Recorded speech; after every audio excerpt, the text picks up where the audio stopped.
And now, the star of the show, Jordan Rogozinski. Hello, folks. Welcome back to the Jordan 411 Sports Show. Today we're going to talk about the Winnipeg Jets' amazing season. President Trophy champions, I might add. And I'm here with my co-host, Michael Gerald. Hi, Jordan. Hi. I brought you back again. And my other co-host, my brother.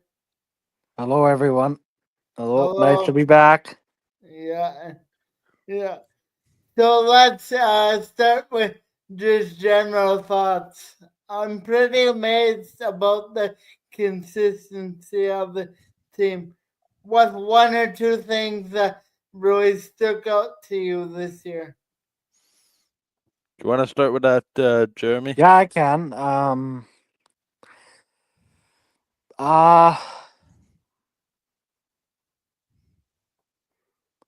I would say the consistency. There was no real drop off. We kind of played consistent the whole year. The way we played defensively, like the way we can stifle teams when we want to. You know, if we play how I know we can play, but sometimes, you know, not every night you're not going to play well. But and then I mean, Hellbuck is unbelievable season. I mean, I think he could win the Hart. So, and then I mean, just the overall contribution from line 1 to 4 too, and even through injury, like guys have stepped up, and you know the trade deadline acquisitions. You know, everyone was questioning Kevin Cheveldayoff. Did he do enough? You know, but hey, they've worked out pretty well, and I mean, Tanev and Shen are both experienced guys. They'll be invaluable in the playoffs. So, Yeah. And I think special teams. yeah, that's another area. Yeah, power play. I mean, it was number 1 for majority of the year, but now it's number 2. Yeah. And the PK started off so, but now I think it's like top 5 in the whole Up league. there. Yeah. So Yeah. by the end of it, so and Yeah. that's what you need in a playoff. You need your special teams. And I would say more PK. I think last year, if our special teams were good, we would have won the President's Trophy last year. Yeah, that's the general consensus anyway, is last year I don't think this team was that defensively responsible, Jennings Trophy aside. This is like consistency. I'm going to throw 2 numbers out to you guys. The number is 4 and the number is 3. What do we think those numbers have in common? 4 and 3. It kind of touches on your point, Jeremy, if you want a hint. Longest losing streak for this team this year without picking up a point is 4 games. 4 games. Wow. Couple of 3-game runs with an overtime loss in there. So about as consistent can get. Wow. I'm gonna go a little bit off the beaten path. And this is sort of me, because me couldn't sleep this morning, so I went down the YouTube rabbit hole of watching old games, and I stumbled upon Winnipeg and Colorado game 1 from last year. Mm-hmm. And I noticed that Dylan Sandberg and Logan Stanley were paired together last year on the 3rd pairing. And didn't quite have the best game 1, as people will recall, despite the Jets winning that game. Yeah. My biggest thing is Dylan Sandberg. I mean, he's come into a top 4 spot on the left side behind Josh Morrissey. You know, we can have off-season discussions about, you know, what future contracts for, you know, this hockey team look like. Not even, you know, withstanding the future of number 27. But Dave Velarde needs a new contract. Dylan Sambert needs a new contract. If you want to look at, I think one of the biggest reasons for the resurgence outside of what's already been said, Dylan Sambert and Cole Perfetti. Yeah. There's Yes. drop off in 91's game this year. Again, we do not know if he's going to play game 82. I think he would, just to say, despite the previous 2 injured seasons, not being able to play 82 to come back and play 82, Yeah. would played something. I think Yep. would be a remarkable accomplishment. At Yep. the time of recording, just want to make people aware, Dylan Sambert and Gabriel Velarde have skated with the team today. Nikolai Ehlers has not. That is as of right now, as of the recording of this show. It's April 15th, by Yeah, the way. April 15th, and practice started about 20 minutes ago. So that's why I keep looking down. Just wanting to see who's on the ice for practice. But no, I think, in hindsight, it goes to those 2 guys. Perfetti being in the lineup for 82. He's getting stronger as the season's gone along. That shootout goal was absolutely disgusting on Saturday. Yeah. To me, that's the mark of a really confident player. When you can pull the move off in that scenario. And then Dylan Sambert. I mean, I were talking before we started recording, the amount of bad words that might have come out of a lot of Winnipeggers' mouths when he's driving around in pain there. I know I, for one, was not happy. No. But in hindsight, and again, once the situation cooled down, it was abundantly clear it had nothing to do with the ankle. The puck, if you see the replay, hits him in the knee. And I had talked to somebody that was in the building. The sound was off of a piece of equipment. That is somebody that I spoke to that was in the lower bowl. He said it sounded like it went off of a piece of equipment and not an unprotected area. So that was already good news. And then coach saying he'll be okay right after the game. I've been put a lot of people at ease. People at ease. Yeah, he's definitely an important player. We need him. Yeah. And I think we talked about this even before we started recording, just the Jets record when he didn't play. Now that also happened to coincide with the weirdest schedule where the Jets had 14 games in 14 different cities spread out over 4 different time zones. That was that mid-November. That also actually corresponded with the 4-game losing streak in late November, early December. But that's neither here nor there. The biggest thing for me too, guys, is they've been consistent in game 51 and beyond, whereas in the past, you started to kind of see their play level off. The other thing is they ended last year on an 8-game winning streak, but the analytics, the numbers within the numbers were not good.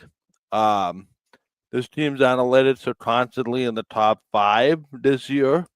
I haven't had a chance to look at all the numbers for the last couple of games, but a power play that's in the top, 2. I think they're second now behind a team that passed them. But again, they did a big goal from Nino on the power play, ended the power play again, 2 seconds left. I really don't care who plays. I just want nobody to get hurt. Don't give up 6 goals or more, because then you lose your Jennings trophy. But just play the game to get out healthy, and then let the weekend kind of go where it goes. Yeah. Yes.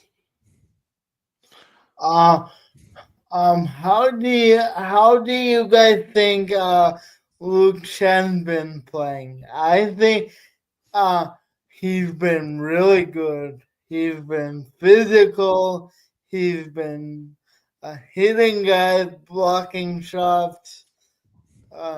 Offense, he's a bit not that good as some of our defensemen, but he's okay. So, how do you guys think he's been? I'll Nobody. start. Well, Oh, oh, okay, yeah, sure. Go ahead. well, he's not an offensive defenseman. He's more of a defensive defenseman. He's not the fastest guy, but he's always in the right position and he blocks shots. And he has a ton of experience, especially playoff experience. He's won the Stanley Cup. So that's Twice. invaluable, especially if, things start to turn in the playoffs. He can be a guy that can step up in the room and, say a few words maybe and, help them. But I think this team's leadership has really grown this year. And, I think they've learned from their past failures. And Yes. I think it'll be different this year. And, yeah, I mean, good penalty kill. I mean, ever since we got Luke Shen, I mean, our penalty kill has improved. And, just yeah, solid defensively. He's fit in really well. Yeah, I'm just looking at some underlying numbers here. For the Jets, just that I'm looking at it right now while we're talking. These are significantly better than anything they had last year. And it's in large part to their defense. The other thing is Yeah, we've heard this talked about, and that is Luke Shen can be a human eraser. We've heard that sort of comment about, he can come with a fire hose and put out a fire in front of the net. Guys, look no further than I realize he didn't play in Vegas, but what jumps out at me, 3 games lately. At Vegas, home to St. Louis, at Dallas. yeah, 1 goal in those 3 games. yeah, The weekend was Chicago and Edmonton. Whatever. You know what? You're gonna win yeah, those games. Chicago Yeah. has no structure. Look at what they did to Montreal yesterday. yeah, Um, Even I know from coaching experience, the teams that are difficult to play and difficult to prepare for are the teams that do not have structure. yeah, And Chicago is that right now. Um, they're going to be scary good. Yeah, they will be good. They're going to be scary good. But again, that's sort of next year territory. yeah, But I just think where this Jets team is in the big games gives me confidence for what's about to come. And I think even more impressive is the loss in Utah and everybody going, oh no, like I know Yeah. a large percentage of the fan base that was ready to come off the bandwagon because of that Saturday night in Utah. yeah, And all of a sudden on Monday night at about 9:30, we heard this thud of a lot of people jumping back on the bandwagon after yeah, dispatching the St. Louis Blues, to which subjective noise only got louder after that game in Texas, where the Jets dominated the first period, really took control in the second period, Yeah. and I don't know about you guys, but in that game in particular, I would have thought that the sorry, I was just saying Vancouver Canucks, but that's a different thing about the Dallas Stars. But the interesting part for me is you would have thought watching the third period that it would have been Dallas up 2-0 and Winnipeg pushing back. yeah, Winnipeg just took it to them in that scenario where it was 2-0. Kyle Connor gets the 2 goals. How did they score those 2 goals? Huge defensive plays on one side. yeah, So again, I think it's a very thing, and people don't want to hear this. Luke Shen has made Logan Stanley a better player. Full stop. yeah, Yeah, he's helped them for sure. And that's the other point, but just makes me so excited that. And then we see, Colin Miller can come in. The other night, I know it's a poor example, but Billy Hanela to me did not look that bad for a guy that hasn't played in 2 months or more. Yeah. And then now, of course, Dylan Sandberg coming back potentially. Yet to hear from Coach whether he's going to be Yeah. back in. I would assume you're not Maybe out there. Gabriel Velarde, maybe. Yeah, and again, even I mean, it's so interesting, right? You learn about the value of players when they're not there versus when they're there. Yeah. The Jets swoon also corresponded no, um, with no Dylan Sandberg as well when he broke his foot the first time. So that's interesting. And then I think another underrated guy, and we can talk about him, is Alex Iafallo. I mean, where can you find a Oh guy that yeah. goes from the fourth line to the first line to the fourth line to the first line, and there's just no real. He's a Drop off. guy, but he can play the game multiple ways depending on where he is in the lineup.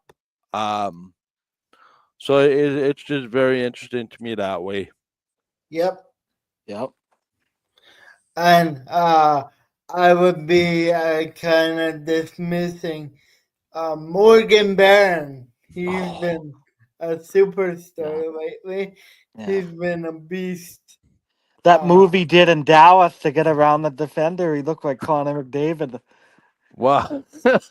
Not even that. He tried the same move against St. Louis there, and it succeeded. It's interesting, right? Because I think we have to remember, guys, Morgan Barron has not played much playoff hockey the last couple of years.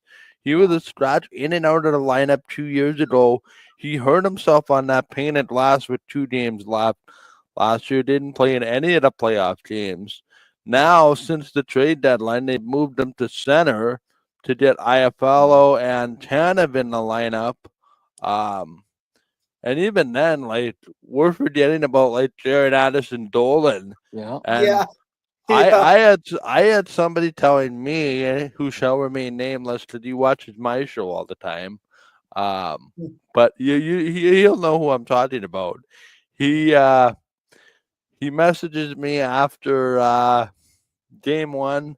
Hey, why is Jared Addison Dolan in over David Gustafson?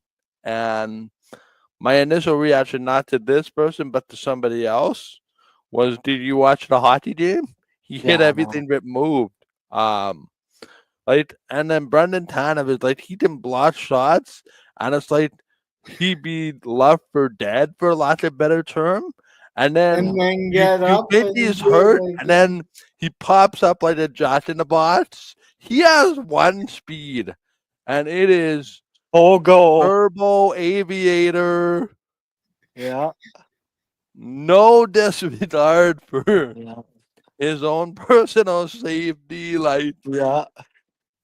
the looks on his face, like, we talked about moves at the trade deadline. Shannon Tanev might be underrated by the end of this whole thing. Yeah. Yeah. Yeah. They only gave up a second, a fourth, and a second. Yeah. Compared to what Dallas and Colorado gave up, and one of them gonna be out in the first round. Like, guys, I'll be honest. Was Mito Rantanen playing in that game on Thursday? I didn't notice him. I didn't see him at all. No. Right? And then, the one team, I think, truth be told, and I don't know where you stand. I think we should be cheering for Dallas over Colorado. Oh yeah, for sure. But again, this Jets team is built differently to handle Colorado. Yeah. Colorado hasn't seen this newly built Jets team. This Jets team hasn't seen Colorado since, I think, New Year's Eve or somewhere around there. So it'll be very interesting. The Jets are where you want to go. You got to beat the best. And the Jets put themselves in the best possible scenario to get to where they want to go. Yep. Yeah. What about the Gus Bus has done pretty good when he was in. I like him. Yeah. Jeremy, I don't know how you feel about Gustafson. I prefer Anderson Dolan in the lineup over Gustafson. I mean, he's filled in when he has to, but I think Anderson Dolan should play in the playoffs. He's the type of guy you want on your fourth line, a physical guy. You Yeah. know, Gustafson Yeah. is Yeah. You're 100% right. he's You're kind of 100. slow, Gustafson, a little bit, eh? Yeah. Like Anderson Dolan, he's not the fastest guy, but at He least hits he everything that hit. moves. Yeah. And I So think it's no accident. Like the Jets, I read a stat had something like 70 hits over 2 games, very recently. Yeah. You know this. I hate to blame the coaches, but I think those bottom two lines should play more than they do. oh Um, yeah, for sure. like I think that if it's clear that the game is going to be a physical game, don't be scared to roll those bottom two lines, and then you get a little bit of a mismatch, and that's when you put the Kyle Connor, Mark Scheifele outside Yeah. follow line out, Yeah. Okay. um, Yeah. to just get some goals. But the Jets are missing that physical tenacity, and Yeah. because I think that third and fourth line is so effective. That's Yeah. how I think they did away with Vladislav Nemesnikov being a second line center Okay. because I think if you're up in a game, and Jeremy, you can agree or disagree, or both of you can agree to disagree. Yeah. I think your second line becomes your fourth line in a close game in the playoffs. And then you sort of go with that Connor line. You got your third line of Lowry and company, and then your fourth line of Tanev, or your third line your fourth line then becomes your third line, and your second line then becomes your fourth line. And then Cole Perfetti can just be a jumper cable, right? If you need to move him Yeah. around on the wing, you can certainly do that. Yeah. Yeah. Yeah. So And And Neil. and that, and that's the trademark, guys, of a really good team is you have guys that can yeah. play up and down the lineup Yeah. all over the place. Yeah. Yeah. Yeah. And Neil Pionk, another one. Yeah, I mean the He's jury's had a still bounce back year too. Yeah. yeah, the jury's still out for me on Neil Pionk, guys, but I think his value has increased since his injury, and I think it helps him when he plays with Dylan Sandberg. Yeah. Those are two players, whether you like to hear it or not, but bring out the best in one another. Um, Yeah. Yeah. Yep. so yeah, that's interesting the way that goes. Yeah. Yep. So really quickly, guys, I don't want to change the subject, but what do we think about the rest of the league? Like, I know we can't talk about playoff matchups, but like the Leafs winning their division, Tampa,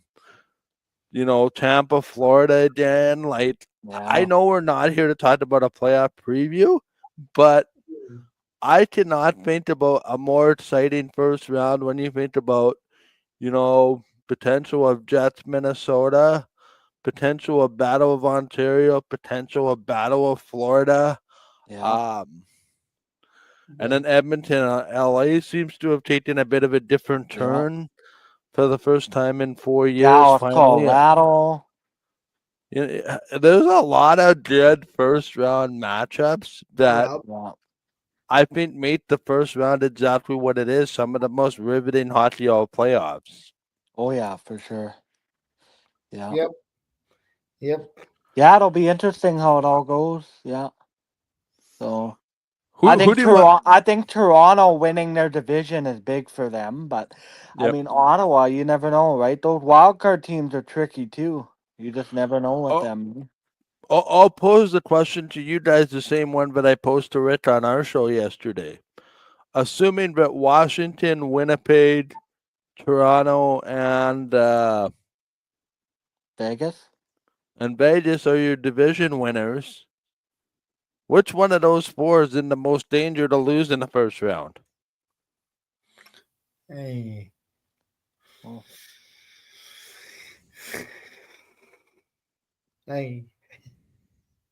Well, no, Thor's been doing good. Vegas is too big. Um, mm, do you have one, Jared? I think it's Washington. No, that's exactly what I said yesterday. Yeah, Um, Washington. Yeah, Washington. Yeah. Yeah. yeah, they haven't looked. They haven't looked very good. They lost back to back to Columbus. Back to back to Columbus, but you have to remember, Ovi didn't play in the one game. Columbus is playing for a playoff spot. Washington was chasing Ovi's record. That was like the Stanley Cup party, whether you like to admit it or not. Oh yeah, for Um, sure. and listen, I think it was handled correctly. I think you have a once in a lifetime chance to break a record like that. You deserve to have the party and the theatrics that go with it. Oh yeah. To be honest, I don't think Ovi gets the record if the Capitals don't have the record that they have. Yeah. Oh, for sure. Right? Because you have a motivated Ovechkin to score a lot of goals, and then that's going to be that, right? Yeah. Yep. Yeah. Yeah. Yeah, and then Toronto and Ottawa. You think Toronto gets out of the first round? Here's the thing: they haven't beat Ottawa all season. I know. But the But saying goes, playoff is different, right? it's like I said last night. Like if Toronto doesn't get out of the first round, when's it going to happen? I think this is the best Toronto built team in the Austin Matthews era. Period. Yeah. Yeah. As far as what they need for physicality, what they need for goaltending, and like Austin Matthews is at a quiet year by Austin Matthews standards. Hey, if he can get 5 or 7 goals in the playoffs in a playoff series now, you're walking your way to quite significant advantages. Yeah. The team that I think is getting a lot of disrespect is Carolina. Yeah. Yeah, they took a chance to get Ranton and it didn't happen. They traded him back. Stan Coven comes back. 2 first rounders come back. Washington is going to be challenged, I think, by Montreal. If they get Montreal, they're 1 point away from it being Montreal. We'll see what happens. But I think Carolina is a sleeper to make it to the Eastern Conference Final. Yeah. Yeah. Yeah, I would agree there. Yeah. Yeah. Yep. So last thing, just kind of on the way out, who do we think the Jets are going to play in the first round? My gut says St. Louis. St. Louis.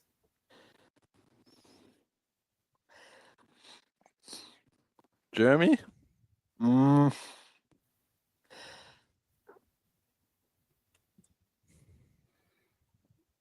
Who did Minnesota and St. Louis play today? Do you know?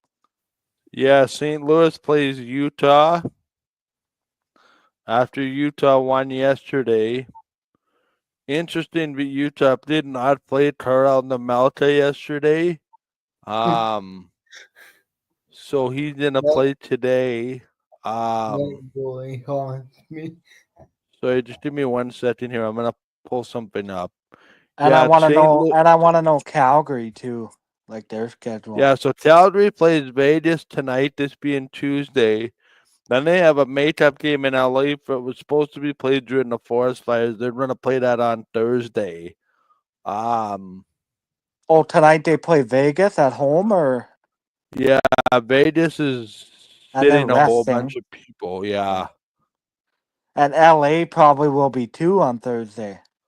Actually, let's read this through together so that we can get this kind of cleared away. Yeah. The simple way to think about this is as follows. Minnesota and St. Louis are in the playoffs if they win their games. That is the simple look at this. Okay. I think now that we have that hashed out, let's get into a little bit of confusion. The Minnesota Wild will clinch a playoff berth if they get 1 point against the Anaheim Ducks, or if the St. Louis Blues lose to the Utah Hockey Club in any fashion, or if the Calgary Flames lose to the Vegas Golden Knights in any fashion. The St. Louis Blues will clinch a playoff spot if they defeat Utah in regulation, or if they defeat Utah in overtime or a shootout and either of the following occurs. In any fashion, the Flames Golden Knights game, other than a Flames regulation win, the Wild lose to the Ducks in regulation. St. Louis will also make the playoffs if they get 1 point against Utah, and the Flames lose to the Golden Knights in any fashion. St. Louis will also make the playoffs if the Flames lose to the Golden Knights in regulation. Got it? Yeah. Okay. If the following scenarios would occur, Winnipeg would play St. Louis, Vegas would play Minnesota if any of the above scenarios happen. Okay. Got it? Yeah. So Yeah. I think it'll be St. Louis. I mean, Calgary needs a lot of help. Okay, so here's the other thing. If any of the following occurs, Minnesota gets a point and St. Louis gets an overtime or a shootout. Sorry, hold on. I'm reading this wrong. Let me start again. Winnipeg and St. Louis and Vegas and Minnesota will be locked in if any of the following occurs. Okay. Minnesota point or St. Louis regulation win. Or Okay. Minnesota point and St. Louis overtime or shootout win, and in any fashion of the other game not being a Calgary regulation win. Okay. Winnipeg, Minnesota, Vegas, St. Louis will be locked in if the following happens. St. Louis regulation win and Minnesota regulation loss, or a St. Louis extra time win and Minnesota regulation loss, and any result in the Flames Golden Knights other than a Calgary Flames regulation win. So the long and short of that, it's not good for Calgary. It hasn't been good for Calgary in 3 weeks.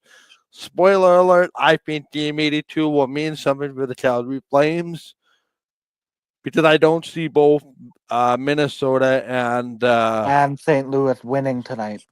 winning, or at least getting Or the one required will win. lose. Or one will lose, right? One will lose. Confusion, sure, Yeah, but for sure. we'll Yeah. finally get some clarity. I think it'll be St. Louis. I'm into Minnesota. that would be that Just- would be Hey, I would Just to be pick. different, as much as my heart wants Calgary, the analytics don't suggest it. The Red Mile against the Winnipeg Whiteout. Can you imagine? I know. Can Yeah. you imagine? The sea of red and the whiteout. Yeah. Oh my! Yeah. Yeah. Oh that would my! be. Pump it Yeah. into my veins. Yeah. But no, I just want it to start Saturday. That's why I want St. Louis or Minnesota. Yeah. Well, we'll see. Well, see, I heard again through the grapevine, but even if it's St. Louis, they wouldn't be playing Saturday. Yeah.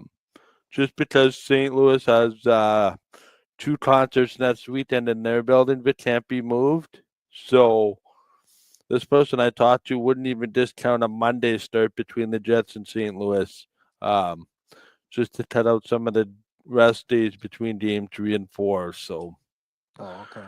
because I don't think they want 2 days before games between games 3 and 4 of a playoff series. Yeah. No. But we'll see. We'll see. I'm not the scheduler. Yeah. I said this on my show last night. When people ask me about a schedule, I just say it's ready when it's ready. Yep. Stop asking. Yeah. Yep. Yeah. So if it is St. Louis, Minnesota, it'll probably come out tomorrow, eh? I would assume. Yeah, it depends if the other divisions are still up for grabs. Oh, okay. Okay. You tend to need the way scheduling Everything has works. to be finalized, eh? The way scheduling works is you tend to need a totality of the entire situation before you can start to kind of put it together. Yeah. I think, to be honest, there are fair ways away down the scheduling train. Yeah. I think you work on a schedule for every type of scenario. Oh yeah, for sure. But this isn't something that you just do overnight. Oh no. There's TV and There's logistics there's involved. multiple layers, multiple people involved in it. For sure. I also heard, I don't know if you guys heard on the radio, Kevin Donnelly was on the Jets pregame the other day, and he said just city police and RCMP and bands and stuff is just one of the few logistical situations that they have to work through. So Oh, I know. Yeah, for the whiteout party, right? yep. Yeah. Yeah, and then don't even forget the in building parties for the road games. Yeah. So that'll be interesting. But we'll be back, I think, early in the first round with another show. Yeah. Yeah. Well, it was fun. Thank you, Michael. Thank you, Jeremy. Yeah. And go, Jack, go. Go Jets, go.